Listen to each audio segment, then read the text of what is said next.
Le Conseil de développement donc Estuaire et Sillon est heureux de vous accueillir pour cette conférence débat en visioconférence, prévue initialement physiquement au printemps puis en novembre. Mais bon, pour des raisons sanitaires que vous connaissez, elle a été repoussée et le groupe environnement du CD a décidé de vous proposer cette manifestation par une conférence en ligne. Et merci de nous accueillir et de nous recevoir chez vous, puisqu'en fin de compte, on se déplace chez vous. C'est une première pour le Conseil de développement, une intervention avec apparemment beaucoup de participants qui sont des élus, des membres d'institutions, des associations environnementales, des habitants et des usagers du territoire, des membres actuels du CD, bien sûr, mais aussi des futurs membres que je salue plus particulièrement ce soir. Cette forte participation est un acte important pour le Conseil de développement représentant la société civile. Cette manifestation est la continuité d'une saisine faite par la communauté de communes en juin 2018 auprès du Conseil de développement sur le plan climat, air, énergie et territorial, le PCAET. Le PCAET est un projet territorial sur les 11 communes de notre territoire de développement durable à la fois stratégique et opérationnel. Il prend en compte l'ensemble de la problématique climat, air, énergie dans plusieurs axes, puis des actions allant de la biodiversité, du projet alimentaire territorial, de la mobilité et bien sûr l'évaluation de ce plan territorial. Le CD, en tant que partenaire du PCAET auprès de la communauté de communes, vous propose cette soirée sur le thème « Quel risque le réchauffement climatique présente-t-il sur notre territoire ?» Et pour répondre à cette question, nous sommes accompagnés ce soir par deux scientifiques. Ainsi, je laisse la parole à Jacques, responsable du groupe environnement, pour la présentation de cette soirée et de ces deux intervenantes. Merci Luc et bonjour à toutes et à tous.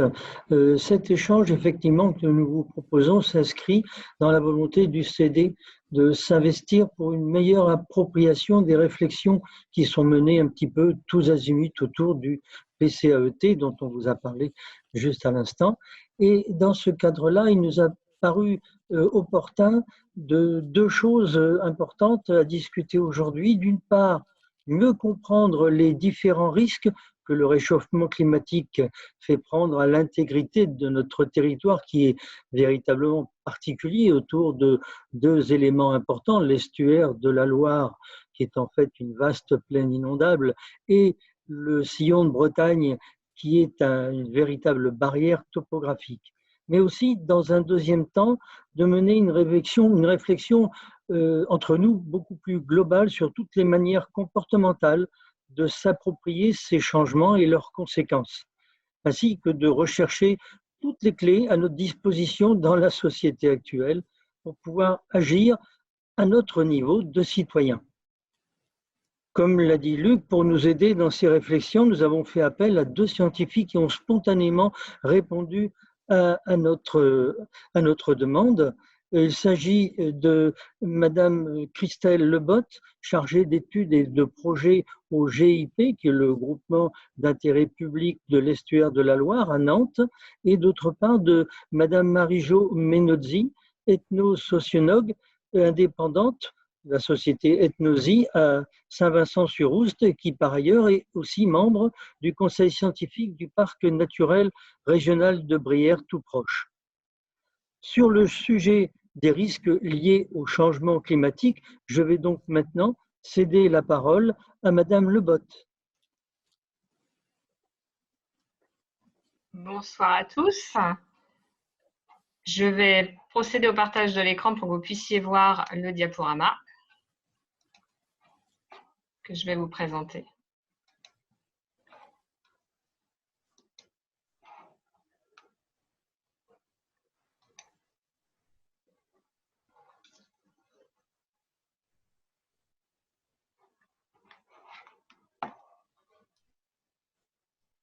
Je vais juste demander à Claire une petite vérification et à Brigitte, tout est OK sur la visualisation? C'est très bien. Parfait. Donc, je commence. Donc, en effet, le GIP Loire-Esther, c'est groupement d'intérêt public. Et la zone d'étude du GIP Loire-Esther, vous l'avez sous les yeux, c'est la Loire de la Maine à la mer, donc des Ponts de Cé jusqu'à Saint-Nazaire. Et la zone orange qui vient de s'afficher, ça délimite l'estuaire de la Loire, qui est l'objet de la conférence débat de ce soir. Alors, pour évoquer les enjeux liés au changement climatique dans l'estuaire, je vais d'abord vous proposer une présentation générale de ce territoire dont on parle. Ensuite, je vous définirai les enjeux qui sont liés au changement climatique sur ce territoire. Après, un focus sur le programme de recherche C3E2 et je vous dévoilerai le nom à ce moment-là en entier. Et puis enfin, nous détaillerons les submersions en aval de Nantes. Alors, l'estuaire, c'est d'abord la zone de mélange des eaux, donc les apports d'eau douce qui viennent du bassin versant et qui vont rencontrer les eaux salées venues de l'océan. Et là, on parle de l'estuaire dynamique. Alors, la marée dynamique, elle parvient au maximum à environ 100 km de Saint-Nazaire. Et quand ça se produit uniquement quand le débit du fleuve est faible et que le coefficient de marée est fort. Et donc, cet estuaire dynamique, quand l'eau salée rentre de l'océan, elle amène avec elle du sel, bien évidemment. Et c'est ce qu'on appelle l'estuaire alin, l'estuaire salé. Et cet estuaire salé, lui, il va s'arrêter un petit peu avant, il va s'arrêter à l'est de Nantes. Et le sel, quand on parle de sel à l'est de Nantes, c'est le fond à 0,5 g par litre, qui est une limite importante pour la production d'eau potable, parce qu'on ne peut pas prélever de l'eau potable quand elle est au-delà de cette limite-là. Et par contre, la différence, c'est que l'eau de mer, elle est à 35 g par litre. Donc, on est vraiment sur des valeurs là très faibles quand on parle du front de salinité. Alors, un autre paramètre de l'estuaire qui est très important et qu'il faut toujours avoir à l'esprit, en particulier quand on parle de changement climatique, c'est ce qu'on appelle l'estuaire turbide. L'estuaire turbide, c'est ces eaux troubles que vous pouvez voir et qui sont liées à un phénomène naturel qui est le bouchon vaseux et qui va se former à la rencontre des eaux douces du fleuve et les eaux salées de l'océan dans les estuaires qui ont un fort marnage. Alors, le marnage, c'est la différence entre la hauteur d'eau, quand elle est importante, entre la pleine mer et la basse mer. Eh bien, la rencontre des eaux douces du fleuve et des eaux salées de l'océan, ce phénomène naturel de bouchon vaseux se forme. Donc, la qualité de l'eau de l'estuaire, elle va être dépendante des apports du fleuve et de ceux de l'océan et de la variabilité de cette zone de mélange. Alors, ces paramètres qu'on vient de voir, là, apport d'eau, la marée, le sel, ils sont vraiment au cœur des enjeux liés au changement climatique dans l'estuaire de la Loire. Alors, quand on regarde comment ça pourrait se traduire, il pourrait y avoir des modifications des apports du bassin versant, que ce soit les apports liquides, donc les débits, les apports en eau, mais aussi les apports solides. Le fleuve, il amène toujours des sédiments avec lui. Il pourrait aussi y avoir des modifications en termes d'apport de nutriments ou de contaminants. Simultanément, ces effets peuvent être modifiés soit par le changement climatique, mais aussi d'évolution des pratiques, donc des usages. Le changement climatique, il pourrait aussi modifier le niveau marin, qui s'élève déjà, on constate une élévation.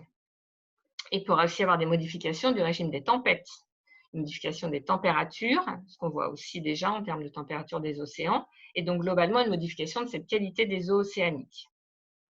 Donc, ces modifications qui viennent de l'amont et de l'aval, donc du bassin versant et de l'océan, en termes de phénomènes, on pourrait avoir des évolutions sur les submersions, que je vais vous détailler tout à l'heure, des phénomènes qu'on vient déjà de voir que sont le bouchon vaseux, la salinité, mais aussi d'autres phénomènes comme l'oxygène dissous, fondamental pour la vie aquatique et en particulier les poissons, mais aussi la nature des sédiments.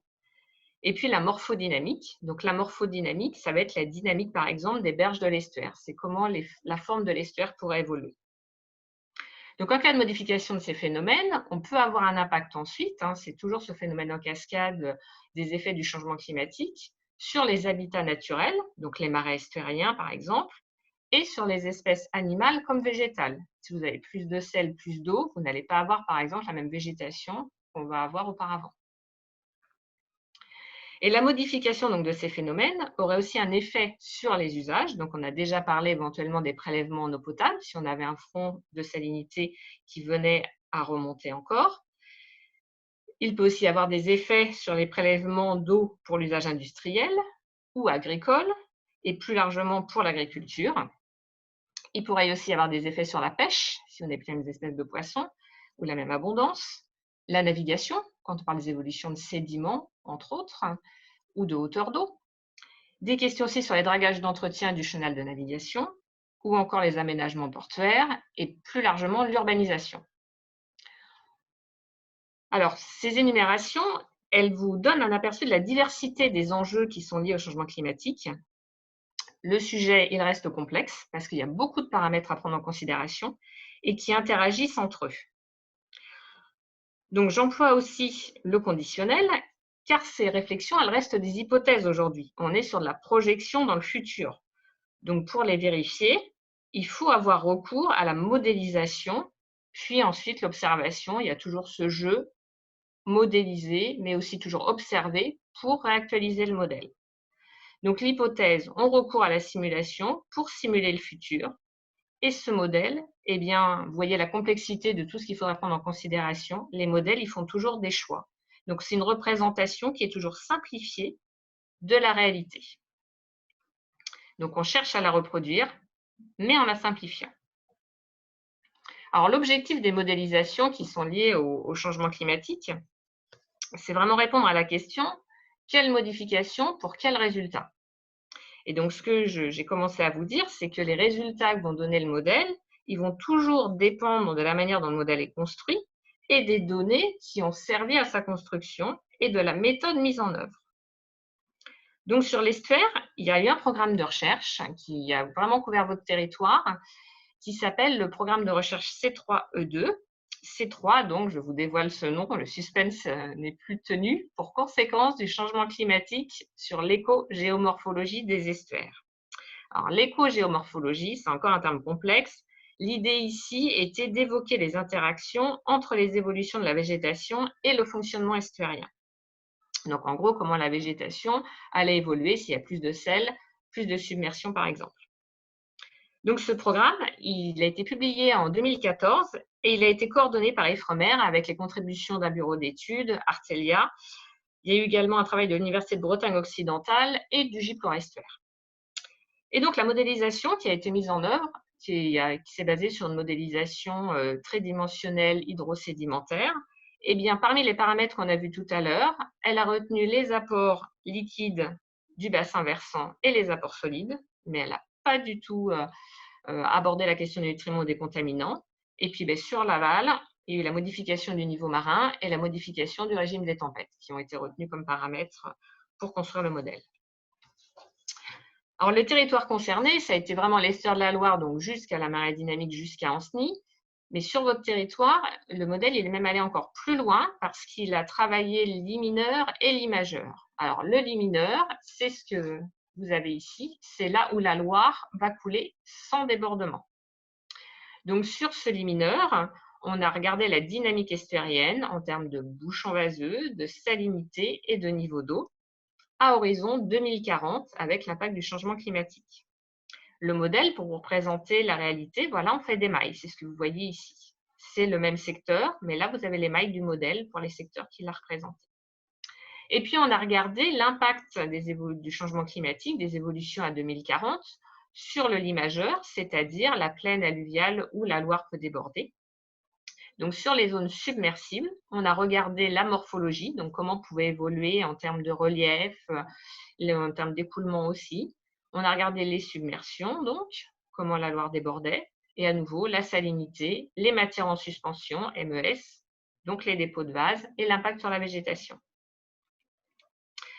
Alors, il y a eu plusieurs scénarios qui ont été déployés. Je n'ai pas le temps de rentrer dans les détails de tous, mais je vais vous en présenter un en détail.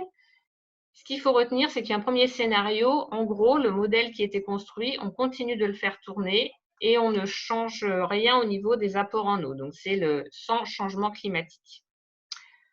On a fait un autre scénario, on a changé que les apports qui venaient au niveau marin, c'est-à-dire on a pris le scénario pessimiste avec les prévisions du GIEC, le groupement intergouvernemental des experts sur le climat, Le plus négatif horizon 2000, enfin la perspective horizon 2100, donc plus 1 mètre horizon 2100, plus 34 cm horizon 2040. Donc on fait simplement changer le niveau marin. Un autre scénario, on a simplement fait changer les débits, donc les apports de l'amont, avec un scénario pessimiste aussi qui était issu de travaux universitaires. Et puis on a fait un scénario très négatif, très pessimiste, avec le pire des élévations du niveau marin, donc le scénario 2, et on a croisé à la baisse des débits extrêmes du scénario 3. Et donc ce scénario le plus pessimiste, finalement, en termes de résultats horizon 2040, il a produit, quand on a fait tourner le modèle, une remontée du bouchon vaseux et de la salinité d'environ 5 km vers l'amont, donc, une augmentation de la masse maximale du bouchon vaseux d'environ 9%, donc un bouchon vaseux qui grossirait un petit peu. Une absence d'évolution du bourrelet de rive. Donc le bourrelet de rive, c'est au bord de Loire, vous avez souvent une topographie, un relief un petit peu plus haut que derrière la rive. Donc on verrait plus ce bourrelet de rive continuer à s'exaucer. Mais par contre, sur certains secteurs, on pourrait voir la berge, en quelque sorte, si vous voulez, avancer vers le limineur. C'est ce qu'on peut voir, par exemple, au débouché de l'Étier de Lavaux, où on voit la vasière qui s'exauce un petit peu à certaines périodes de l'année.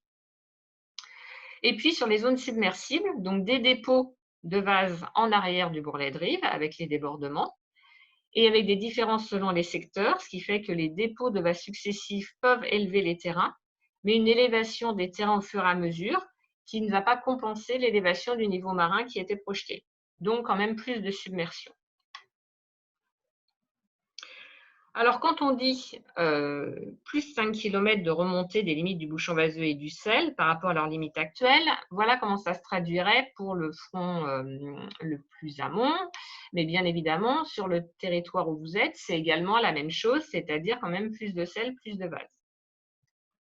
Quand on regarde 5 km plus amont, voilà comment ça se traduit avec les limites actuelles. Là, on est sur le secteur de Nantes.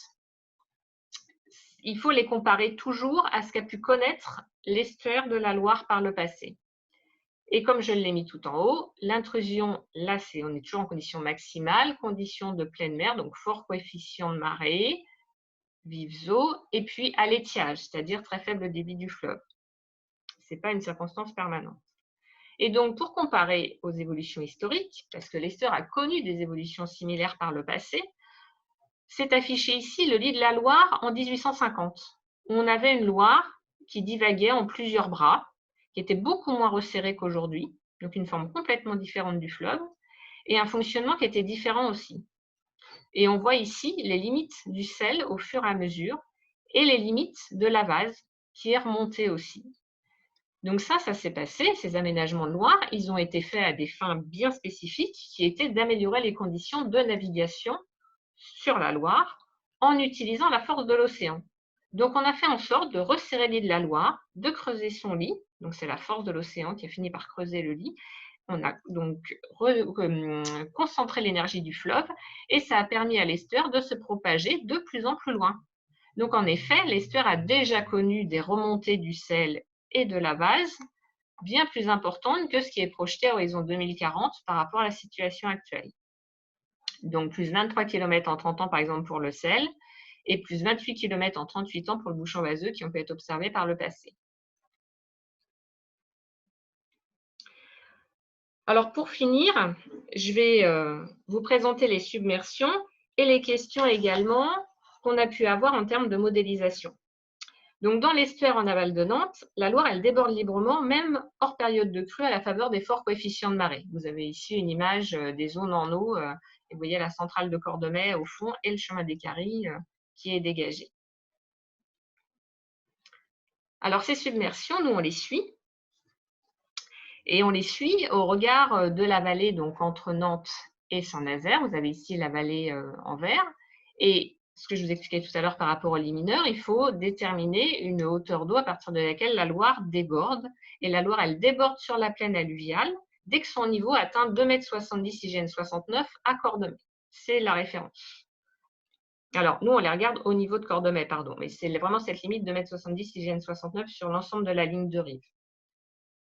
Donc, quand on regarde, nous, les valeurs par rapport au marégraphe de Cordemais, vous avez ici la vallée alluviale qui fait à peu près 19 000 hectares Et quand vous regardez l'altitude de ces 2,70 m, vous vous rendez compte que, en vert foncé, ce que vous avez ici, il y a une bonne partie de la vallée alluviale qui est en dessous de cette altitude de 2,70 m.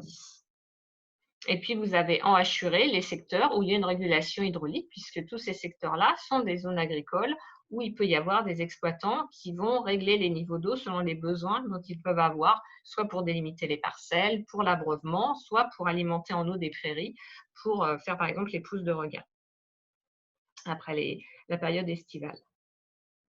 Donc, quand on regarde les submersions, forcément, ce relief de la Loire, il est favorable à la submersion d'autant plus. Alors, quand je vous disais qu'on a été, nous, on fait des suivis sur les submersions, donc on regarde sur le long terme comment ça évolue, est-ce qu'il y en a plus au fil du temps, et ce sont en effet des phénomènes, ce que je vous disais, en termes de changement climatique, qui sont essentiels à suivre. Donc, on regarde leur emprise dans l'estuaire, donc la manière dont elles se déroulent. Et ces dernières années, on a vu apparaître des cartes qu'on n'a pas produites, qui étaient produites par d'autres acteurs, parfois internationaux, qui ont simulé des zones en eau avec les effets du changement climatique, mais avec des méthodes qui souvent ont majoré ces submersions. Et là, ce qu'on voulait vous montrer, c'est qu'il faut toujours faire attention vraiment à la modélisation telle qu'elle est présentée, c'est-à-dire toujours se questionner sur le résultat qu'on vous présente, sur la méthode de construction. Donc là, un exemple qui a commencé à être présenté, ça a été, on vous met donc un niveau d'eau pour la Loire et puis on détermine un niveau d'eau majoré par l'élévation du niveau marin par exemple. Et puis toutes les zones qui sont en dessous de cette cote de votre niveau du niveau marin, eh bien on les met en eau sans se questionner sur, bah oui, mais est-ce que l'eau elle a pu circuler d'un point à un autre? Donc c'est vraiment simplement du relief avec une hauteur d'eau on remplit.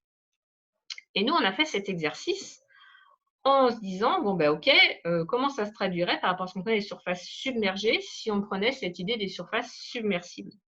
Donc là, vous avez une carte qu'on va regarder à plusieurs reprises. On est au niveau de Couéron, Paimboeuf. Vous avez la vallée qui est représentée ici, avec ce qui peut être submergé par la Loire. Donc, la limite là du canal maritime de la Basse-Loire, c'est les zones qui sont derrière. Elles ne sont pas en eau par la Loire, elles peuvent être en eau, par exemple, par les écoulements du lac de Grandlieu.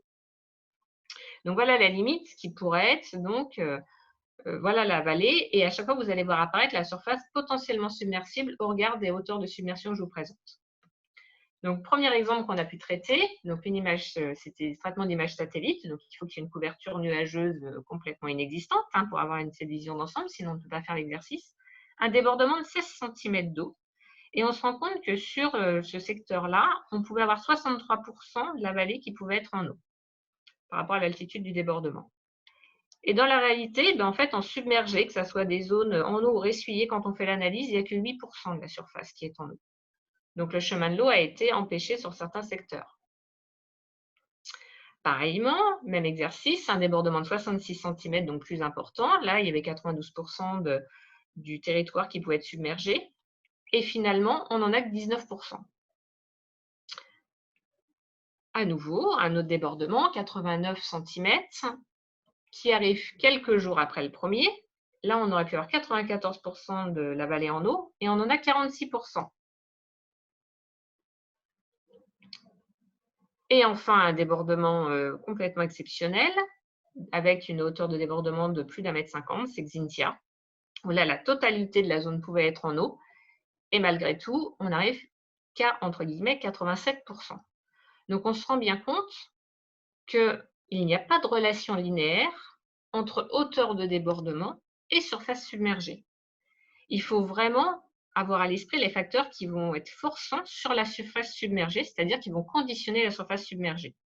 Et là, il faut être vraiment très vigilant quand on veut créer de la modélisation, parce qu'il faut vraiment être en capacité de déterminer la hauteur de débordement, une microtopographie, c'est-à-dire un relief très fin, donc précis au niveau de la topographie, avoir des idées aussi de la durée de débordement. Plus la hauteur d'eau va rester au-delà du débordement, plus la Loire va pouvoir remplir la vallée alluviale. L'occurrence des débordements aussi, si vous avez déjà des secteurs en eau, la nouvelle submersion va aller beaucoup plus rapidement se propager que quand les zones ne sont pas en eau, avec le frein que peut occasionner aussi la végétation. D'autres facteurs forçants qu'il faut garder à l'esprit, ce sont les précipitations, bien évidemment, la gestion hydraulique, donc comment est-ce que les ouvrages de régulation peuvent empêcher ou pas l'eau de se propager dans les marais estuariens, Et enfin, les pratiques agricoles, puisque le couvert végétal va être différent selon les secteurs où les pratiques vont être déployées. Donc, pour vous contextualiser quand même ce débordement de Xynthia, donc voilà ce que je vous disais, c'est à Cordemais qu'on regarde les hauteurs de débordement, qu'on les qualifie bien, et on a compilé ici les hauteurs de débordement en fonction du coefficient de marée sur la période 96-2014. On l'a pas remis ici sur le diaporama à jour jusqu'en 2020, mais on a les données, ça a la même allure, c'est-à-dire que Xynthia reste toujours un phénomène qui a été la plus grande hauteur de débordement qu'on a pu observer depuis 96.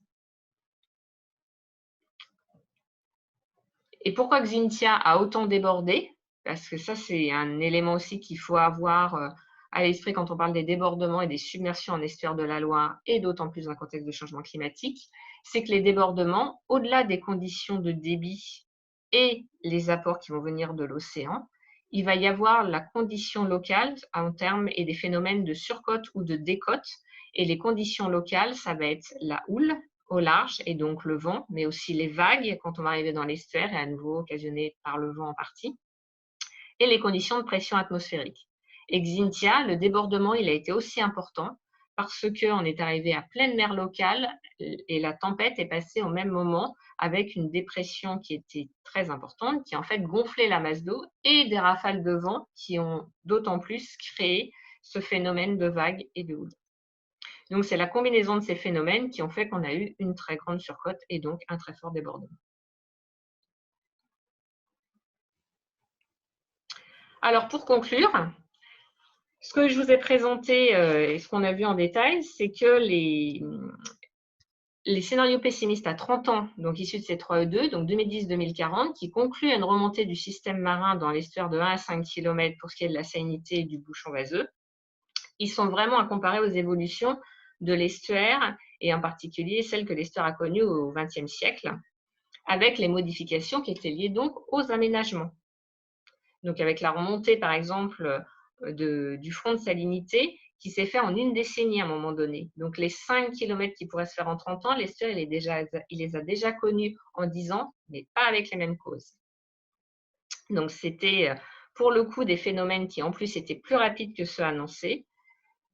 Et donc, l'estuaire de la Loire a une certaine résilience par rapport aux effets que pourrait produire le changement climatique, au moins les prochaines années.